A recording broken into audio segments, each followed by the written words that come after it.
Hi, everybody. I'm Doug Montgomery. I'm the founder and executive producer of Global Stage Hollywood. We are a new film festival here in Los Angeles that celebrates diverse groups from all over the world. As the world gets more and more connected, we aspire to bring together different ideas and creative work to as many people as possible. We intend to provide a live and virtual platform for these amazing artists to showcase their creative talents to the global audience. Today, in our second digital roundtable, is a discussion on how creators can thrive in a Web 3.0 world. My co-host today is Wes Mather, Media Director for Global Stage Hollywood. Joining us, we have Luis Chavez, Creative Director of Special Projects from Koji, and our special guest from Serbia is skin illusionist and creative makeup artist Kika. Kika has been seen on the BBC, Vice Video, Chinese television, and most recently the Daily Mail TV, and many others. I would like to welcome all of you to the global stage today, and with that, I'll pass it to Wes. Hello, everybody. Welcome, and thank you, Douglas, for that amazing introduction. Thank you so much, Kika and Luis, for joining us today. We'll be talking about content creation and how tech can assist content creators reach people that are interested in their content. And I myself, I'm personally very invested in this topic. I've been creating travel content for the past 2 years. My primary platform is TikTok, and I'm excited to learn today. So I will be starting off with a couple questions directed towards Kika. And I've been checking out your content personally for the past couple weeks. I love your Instagram, and I know I share the sentiment and the fascination with your makeup art. With your over 270,000 followers, which is amazing, and I'm sure countless others off of the Instagram platform. And I'm going to start off with just asking how and why, if that's cool to ask, you got into creative makeup. Well, thank you for everything. I'm so glad that you like my work and my art. And thank you. I'm not sure. I always wanted to draw and paint. I never wanted to do actually makeup. And I think in my career, the makeup found me, not me trying to find makeup. Yeah. So I always wanted to draw and paint. But in my country, and I think in a lot of countries, painters can live, with that painting payment, normal. And I wanted to, work with my passion and earn money. So that's why I started to paint. And first of all, I started to paint on walls. And after that, but I hurt my back. After that, I started to paint on kids' faces. And after that, I started to paint on myself. And here I am, and I'm still painting on myself. And in that my journey, I fell in love in makeup. So I actually do beauty makeup, special effects makeup, body painting, and creative makeup. Thank you so much. I love that. And I can see by your style that it does seem very influenced just by more, just create like it seems much more like a canvas than a lot of other makeup styles that I see. And that's so unique and it's so fantastic. And I would also like to ask within your journey as a content creator, because I know you do a lot of platforms on social media, and you've also been featured by many huge television stations and such. What are some of the challenges you have faced as a content creator, as a makeup artist? Well, a lot. I mean, there's good sides and bad sides, but I do everything on myself. I mean, as a creator, I'm trying to do more paintings on myself than on the others. And when you do on yourself, it's very difficult, more difficult than to paint on someone else's face. So when you need to paint on canvas is flat, and face is not flat, and you need first of all to make it flat to paint that, to make it flat, and after that to create that work. So there's a lot of challenges, but I'm that kind of person that I love challenges. And if something is normal, okay, it doesn't give me that, challenge and motivation and inspiration for work. I love it. Exactly. Overcoming obstacles is amazing motivation. I can agree. And I love how you talked about, wanting to pursue a career in art, but also trying to find a way that it can be monetized because, it's a lot of hard work and you deserve to be paid for that. Yeah. Yeah. And I think that's a big challenge a lot of people in content creation face because there are often not clear channels for money to come to artists. And thank you for sharing. And my next question, I would love to direct towards Luis. And I would just like to ask a similar question. How and why did you join with Koji? It's a bit of a longer story, but I actually okay, great. I actually started working with the parent company Go Meta on a different product that was focused on augmented reality, and then we made this pivot into what is now Koji. What started as a project to improve that original product became its own product and has evolved, and our focus from the beginning was to help creators to grow not only as artists, to help them monetize and get paid for the work, and to also have a place that is uniquely theirs.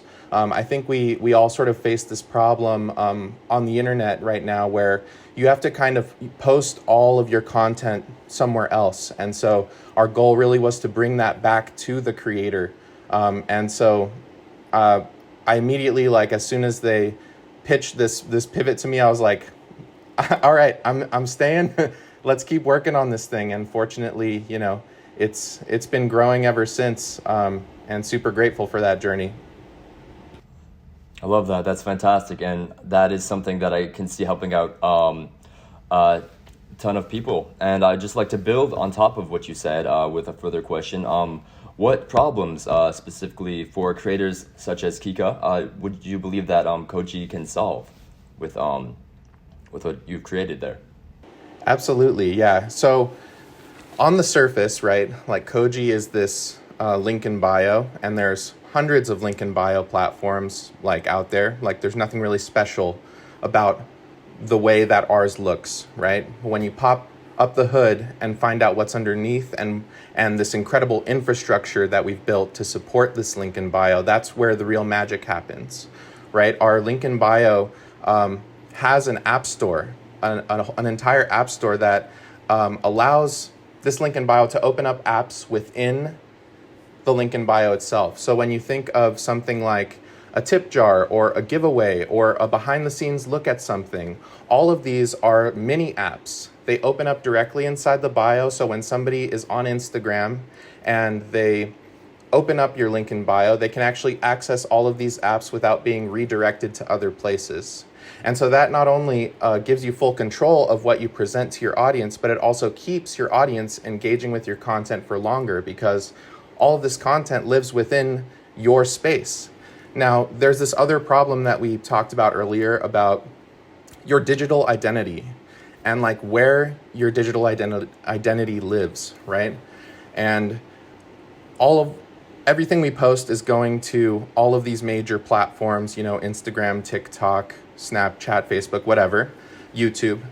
The link in bio, Koji, cuts through all of that, right? We live as a layer that's kind of like plumbing for all of these networks.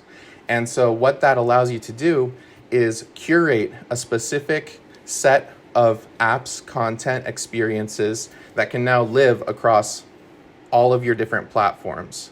Now, when we start talking about the apps themselves, right?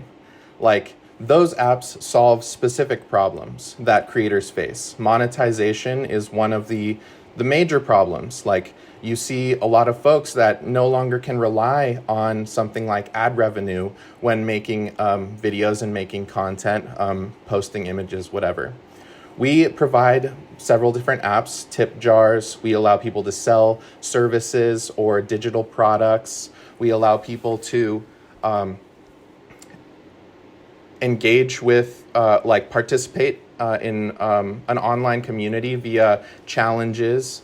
And all of these are different apps that are featured in our app store. And in addition to that, I think a lot of creators, there's a lot of interest in like the Web3 space. I think you mentioned this at the beginning of this talk. And we also have a suite of apps for that as well. So, and we make it incredibly easy, because one of the problems that just me exploring the Web3 space, like I was a creator also before I started working sort of like in technology, and like this stuff was way too hard, and it's still kind of way too hard to like, you know, find your crypto wallet, like mint NFTs, participate in these Web3 spaces. But the reality is that it's really a bit of gatekeeping, because the technology is like at its core very simple, and we want to make that experience simple for the average creator to hop onto Web3. And so we've created apps that allow people to mint NFTs. We created a crypto wallet that's fully integrated into your Koji profile. And we also have apps that allow people to use their NFTs to unlock pieces of content. And so you kind of have this broad approach to Web3. And it's still sort of growing, right? We sort of adapt to any space online because of the infrastructure that we've built at the core of our platform. That's amazing, and that's so inspiring. I know there are so many different challenges with having multiple platforms and having different fan bases and followings for each platforms, and there's never really been an instruction manual for how, you know, all this hard work can pay off in monetization. So having all that in one place and having a channel where you can kind of connect all your viewers from all your platforms to your identity as a creator is amazing. I find that very difficult myself. And I would just also like to pass it back to Kika. Is that something are those challenges you faced in the past? And is that, are these answers that you think would be helpful for creators such as yourself? Yeah, definitely. And I'm all in ear to listen, Luis, really. Yeah, definitely. Because, you know, each platform has their own fan base, you know, and totally different fan base. For example, sometimes I don't post some pictures and videos on Facebook, you know, because I know what kind of people are on Facebook, but some pictures and videos I'm posting on Instagram. So it's a little bit tough work, but you need to face to those things, definitely. Yeah. What's the biggest challenge you have, Kika? Listening, and maybe Luis could jump in. My biggest challenge exactly about what? As a creator. So I mean, I know you, so we've talked before. So you've told me, but I'm thinking if you can kind of bring up what your biggest challenge is, and maybe Luis has some idea. Well, Luis, you mentioned monetizing. Okay. Of course. I mean, I'm just how to say, a real person with real wishes. You know, I'm creator, and I gave a lot of myself, my talent, my time, and you know, all myself. And I want, you know, to be awarded. Do you understand? So I'm not just asking for how to say, and I don't want to sound rough to ask for money. I just want to be rewarded for my energy, my talent, and my time. So I think that monetizing is a huge problem. Yeah. Absolutely. For sure. And I feel like many of these platforms don't necessarily make it easy to monetize, and they actually, I think a lot of the times it's very tricky, and there are so many obstacles to monetization that are not openly broadcasted, and especially with cross-platform creation. And like you said, a lot of my content on TikTok is very different from what I post on Instagram, and some of the stuff I post on Instagram would not really be allowed on TikTok, and so it gets demonetized that way. And so it's a lot of stuff you have to pay attention to, almost as a business, mentality as opposed to a creator. And also, Wes, is it's for you as a creator that gives you distraction. Exactly. It takes away from what I would like to create, and it kind of like puts me in the mindset of like more business management thinking within what the apps want, which kind of like takes away motivation as well as detracts from my core message. And like you were talking about, I love that phrase you have as a digital identity, because it has to shift from platform to platform. And tying that a little bit into monetization, I think that what I really would like to monetize is that digital identity, but I feel like it's diluted if I have to kind of like adjust it for different platforms, and having one place where it can just exist as a singularity, like Koji, and monetize it from there that sounds fantastic, and that's very inspiring for me. Help them make money, Luis. How can they make money? How can they pay the bills? Help them out. To be awarded, please. I'm here for you guys. And by the way, like, it doesn't sound bad at all to want to make money from the effort that you put into your art. Like, you are deserving of that. And that I want to just say that loud and clear so that you understand that. You put in a lot of work, and we provide several different avenues for you to monetize the content you make. We have apps that allow you to create instant storefronts. So for example, a lot of what we talk about are like creators are kind of like the new business, like small businesses within the creator economy. You're making more than just content. You're like creating your brand, and then there are also products and services associated with that brand, right? And so we've created apps that allow you to sell physical products, to sell digital products. So if maybe you have like, if you're a digital artist and are selling like, Lightroom presets or something like that, you can do that. If you sell, if you do tutorials or you sell guides and you want to teach other people, you can sell those courses. We have an affiliate links app. So if you want to promote products that you use and have affiliate links, there's one single place where you can start generating income via all of your affiliate links. And in addition to that, we have things that are very simple, like tip jars, right? Like a lot of people don't think about like, tipping is kind of like taboo, I feel like. When it comes to it feels kind of like busking, right? Like in the subway or something like that, right?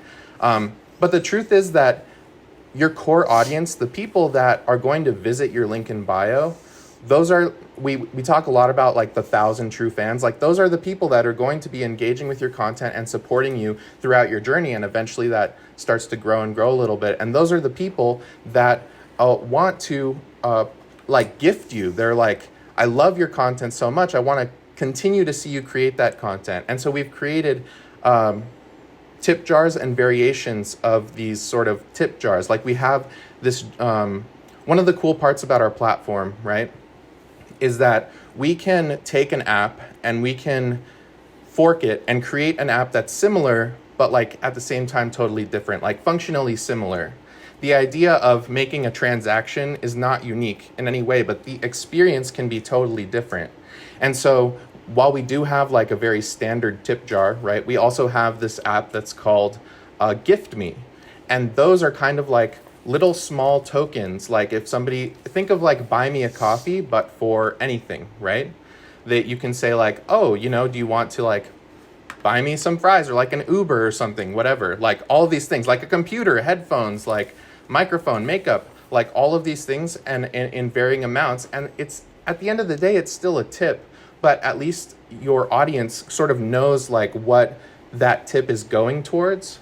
And on a similar note, we have like very standardized like fundraising type apps on our app store. We have locked content. So if you have behind the scenes videos, you can put content up, it'll mask it, and it'll say, if you want to see this thing, just pay like $1, $5, $100, however much you want to charge for it, right? And that doesn't just apply to images and video. We have an audio version of that. Downloadable files, as we mentioned. What I'm trying to say at the end of the day is that there's a lot of different options for monetization on the platform. And one thing I didn't mention about our platform is that it's 100% free to use. Like you don't need to pay for, to build it, right? I will. There is a small Yes. caveat to that, and that is that the apps individually take a certain percentage, and that depends on the app itself and the creator, like the person who developed the app. But our tip jar, for example, takes 0% transaction fees. So you can create a link in bio, you can add a tip jar to it, and any money that you make from that tip jar is going directly into your bank account.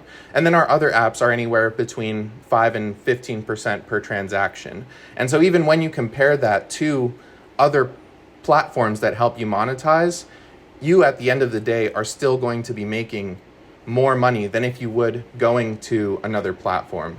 That's Oh yeah, go ahead. Louis? Sorry. Yeah. I think I will finish this conversation and going to platform right away.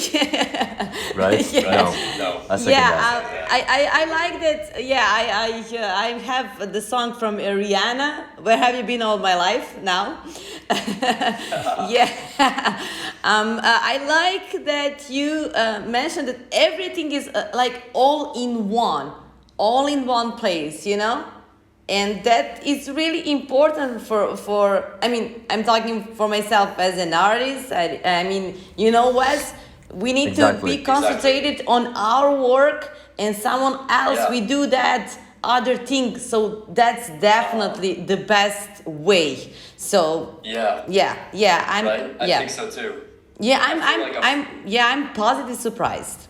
Me too. Yeah, I feel like doing a fraction of those things, as a individual, as a content creator, it would take days to go to many different websites, set up many different accounts, and then And passwords. Exactly, yeah, and passwords. And not only that, but then you have to direct your followers to all these different accounts. They have to make accounts, they have to set up passwords, they have to type in their card information to multiple different sites. And it's difficult enough, I think, to direct followers and fans to different accounts as is. But me too. I think it's I know you mentioned it seems taboo sometimes to ask for tips and stuff, but I'm a big fan of several different content creators, and I will jump at any chance to show my appreciation monetarily and unlock other content. But also, like if I have to go make accounts on several different other platforms to do so, type in my card information, it can be a deterrent. So the fact that this sounds so simple, and again, like I can focus on my craft. I edit travel videos, it takes maybe 2 to 3 hours to make a video. I don't really have all that much time to go after that to do a bunch of business management stuff. I'm very excited about that. And it took me a long time to even think about monetization. I had loved to, but it took me a long time in my creative process before I could think about how I could monetize, how I could talk to my followers about the fact that I would monetize. And even now, like it's very tricky for me to deal with sponsorship and directing people to other apps that do similar things. So I'm very excited about this, and hopefully it'll be a much more lucrative 2022. Luis, let me ask a question. I think Kika and Wes and other creators have two huge assets, right? Number one, they have followers, and number two, they have content, right? Now, moving those from one platform to another, whether it's Koji or another, is a lot of work, right? Like Wes just mentioned. Yes. How can Koji help, or making it easy for Kika to move her followers or encourage her followers, or Wes her followers and their content, because they have hundreds of thousands of followers, thousands of videos all in one spot, right, sitting in one place in the cloud. Now, providing they like Koji, they want to move that. Is it a lot of work? Well, this is kind of the beauty of Koji, right? Is you actually don't need to move your followers anywhere, right? Like Koji doesn't track followers. Like Koji is this like infrastructure that lets you do all of these things within these other social platforms. And so when you think of Koji, you don't have to think of it as like, oh, now I need to like direct my followers everywhere. You just need to say, just go to my link in bio for extra things. Like there's some stuff I can't post here, right? If you want to see more, go to my link in bio. And now you have this 100% curated experience that's completely yours, that allows you to monetize, that allows you to engage with your fans, which we haven't talked about either.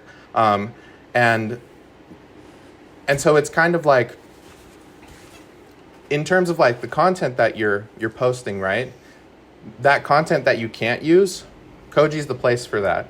We don't want to take away anything you're doing from YouTube or TikTok or Instagram or Facebook or whatever, right? That's your bread and butter. We wanna be that extra place for when you can't post something that like the majority of the people that view your content might not want, the algorithm doesn't like it or whatever, right? Yeah. And so you're sort of forced to like play into the algorithm, where with Koji there's no algorithm. This is just your place. This is your space, and you can kind of be creative and present yourself however you'd like to present yourself.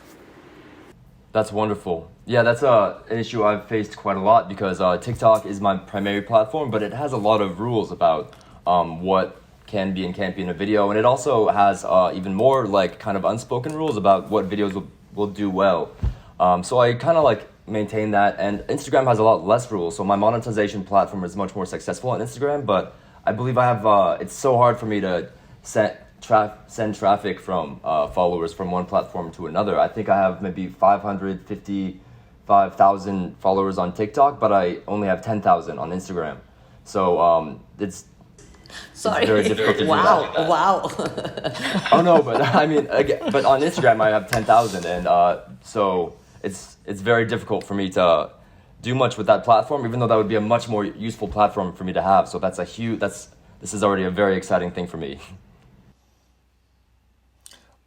I think it gives you the freedom to experiment on those platforms as well. I totally understand you, Wes. Sorry. This is refreshing. Because I'm opposite than you. I am more on Instagram than TikTok. Instagram is my primary than TikTok. Oh, I follow you. Yes, absolutely. I know. I'm one of your followers. Really? Yeah, of course. I love your content. Very exciting. I love that style. This is a question for everybody. Global Stage Hollywood is trying to connect, people from all over the world, right? In the Web 3.0 world, it's not that difficult to connect one by one, but to do it kind of in a bigger way, can be more difficult. Finding, spaces and places that you can expend your content.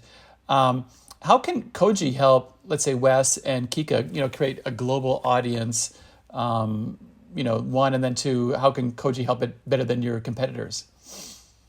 That's a good question. Yeah. Because the reason I'm asking is I know from Kika, you've told me you actually have some, particularly with Instagram, some regional rules that really limit, how far your reach goes depending on where you are physically. Is there any way that Koji can help with that? That's a huge problem, right? Yes, that's a huge problem. Maybe you want to sorry, Kika, maybe you want to just refresh everybody what that rule is? Yeah. Well, 90%, for example, 90% of my followers are from USA.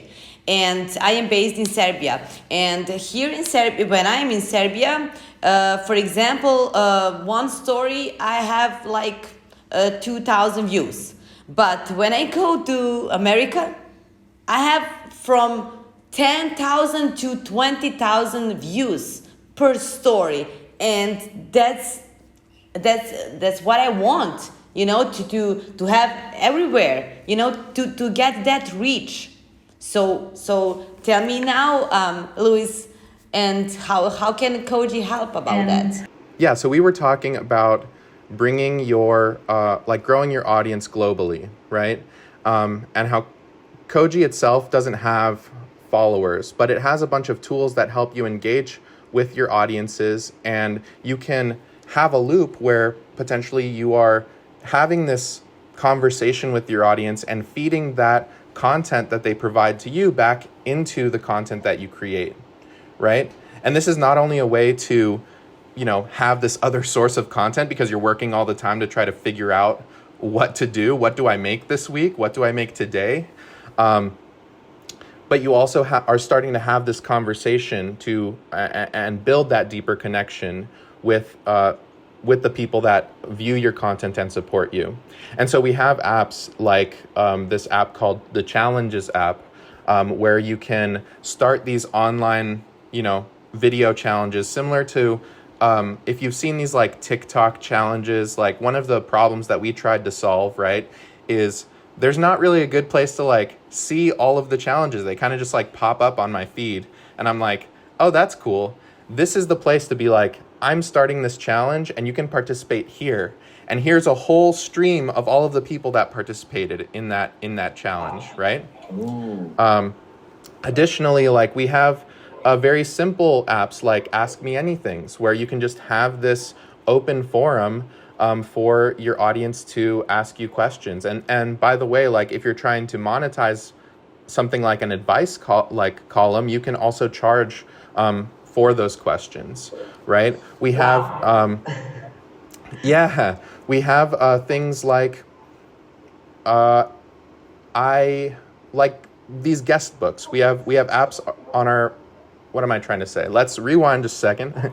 We have these things called guest books, and on these guest books, it allows your audience to post their own content. So you can actually crowdsource content from other people, like messages, like photos, like videos, and create this collection that then you can download and use to create your own content. So there's kind of this cycle of this creator audience interaction, and it almost inverts it to where your audience is now like part of that creative process, which I find super cool.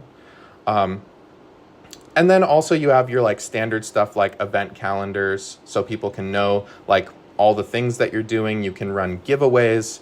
And then when it comes to like global trends, like you have we talked about Web3. We have giveaways for NFTs. You can have, and by the way, these giveaways, like those feed into your other social platforms as well. So let's say you're giving away like a one-on-one session with me, or maybe I'm painting something for you.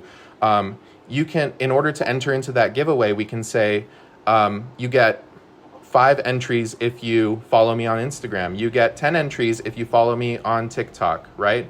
So there's kind of this like engagement to play versus pay to play, which I think is another element that we enjoy playing around with in terms of apps at Koji. A lot of different things you can do. And the profile's customizable too, like background videos and GIFs, and you can make it all fun there too. One question, there's a lot of things, like you said. Is it easy to have and follow everything on the phone? Yeah, so that's a great question. All of our apps are built mobile first. So they're built with the phone in mind. And because they open up inside of a link in bio, you kind of already know what that looks like.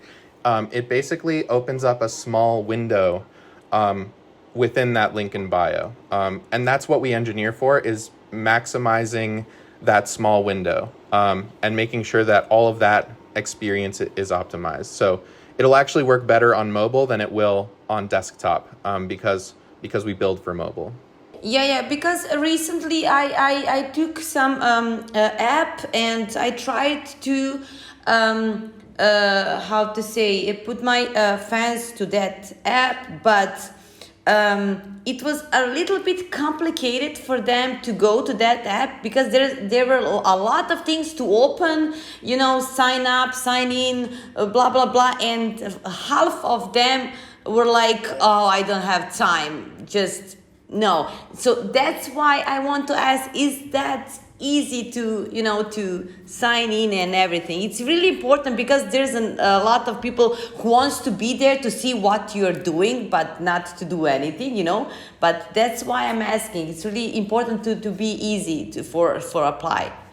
Totally. And thanks so much for clarifying, because I thought, was it easy for me as a creator to build and display? And I wasn't thinking, is it easy for my audience to interact with those things? And the truth is that it's even easier for your audience to interact with those things than it is to build. Like, they don't need to sign in until, like, let's say they go to an app just to engage with the experience on that app.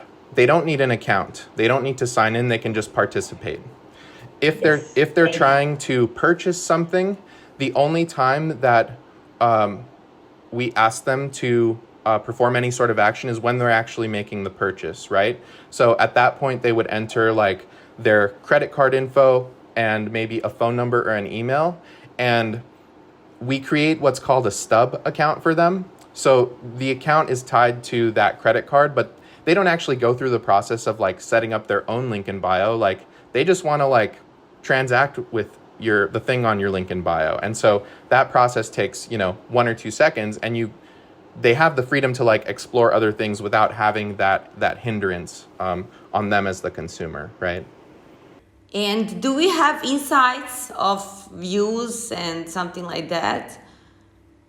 Yeah, absolutely. We have a built-in analytics tools, not only for your link in bio, but for each individual app. And then we also have financial performance tracking. So you can see like how much you earned 1 month over the next.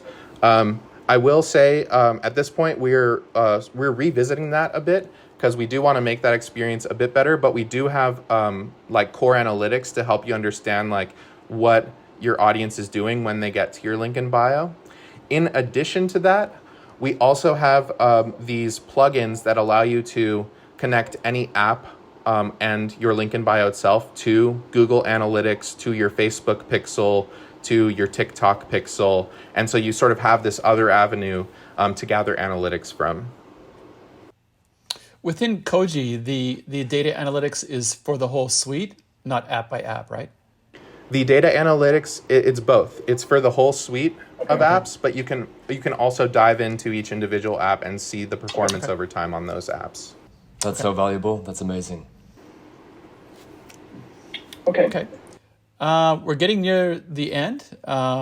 Wes or Kika, do you guys have any questions specifically for Luis? Or even Luis, in reverse, right? You have two creators, hundreds of thousands of followers. You might ask them like, hey guys, what do you need from me? Either way, we can see if either side can kind of help each other from, what's available with the new technology. I have a question for you guys as creators, and that is, you're using like some other tools to monetize, right? And one of our plans over the course of the next year is to start building partnerships with other companies so that they can integrate Koji apps on our site, right? Or even just figure out a way to make a Koji version of that app. I'm just curious as to like the tools you're currently using and how you sort of feel like about those tools and like why you're using them in the first place, right? Absolutely. I can just start. I made a Patreon account, and then I believe I had a Ko-fi, I think, where someone tips me. There were a couple other small ones, but again, it was just a lot of time making passwords accounts for everyone else. And I don't enjoy like, directing followers like, hey, check out my Patreon if you want this or to donate this. I make most of my income from sponsored content, but also TikTok censors that a lot too, and it's tricky. And then the TikTok Creator Fund. And most of my income actually comes from tips and gifts from my followers. But TikTok does take quite a bit of a percentage from that. And then I just already have like my Venmo linked in my bio, so I get a lot of tips that way. But again, that's already like several different links people have to check out. And I don't always want to just be like, oh, check out all these different ways that you can help me earn an income from this. So it's nice to have something that would be more unified with all that. Sounds complex. Let's make it simple with Koji. Yeah. Okay. The most income I have is from YouTube content ID, and but my first idea was to work on myself with my camera in my studio, just to have that income from my place. But when I started, a lot of people started to call me to come to paint and everything. So I have a lot of income beside social medias. But the biggest one is from YouTube. Okay, that makes sense. And I don't know to use TikTok. I'm too old for TikTok. When you talk about like these other sources, like is that like freelance projects, like working on like a set or something, doing makeup for films and things like that, or what is that? Yes. They are very huge projects. I mean, I work with world famous names from music, movies, commercials, a lot of commercials. Yeah. So, but they all of them see me on YouTube and Instagram and everything. Got it. Okay. So it's like kind of client based. That's interesting.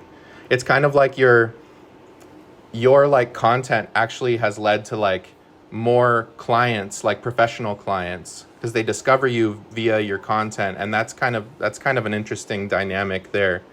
Yeah, it is because I always wanted to have a very quality video. How to say to have everything quality, right? And clients see that, you know, and that's why they see me as a professional, you know. So that's why they call me to do a lot of makeup and videos, and also I do commercials for video games, very popular and famous video games. Yeah, from here, from my studio. Yeah, like Wes cool. said, it's like sponsors, right? Yeah. That's awesome. Okay. All right. I think we covered a lot of ground today, so I'd like to say thank you to Luis, Wes, and Kika for joining. You guys made my head spin with all these new ways in the Web 3.0 world, but I think we've given each other some good ideas, and I hope those who watch this video also get some great ideas. I'd like to ask all those who will see this video in the future, please follow Koji, follow Wes, follow Kika. We'll put links when we get this up on our socials. But again, we really look at this Web 3.0 world and how things are changing coming out of COVID-19 as really this decentralized place that creators can rise to the top. And Global Stage Hollywood, that is our mission. We want to create a platform for diverse creators from all over the world to succeed. And we have two wonderful creators today, and we have a platform, and turns out a platform represented with Luis, and turns out Luis is also a creator. So, one of these promises of the Web 3.0 world is that we're all creators, right? So we all need an outlet in how we can, show the world all of our wonderful ideas. Again, thank you everybody for joining. We really appreciate it. This is our second digital roundtable. We will be planning a third in the future, and we hope to see everybody soon. So thank you once again, and goodbye. Bye. Thank you. I'm inspired. Thank you all.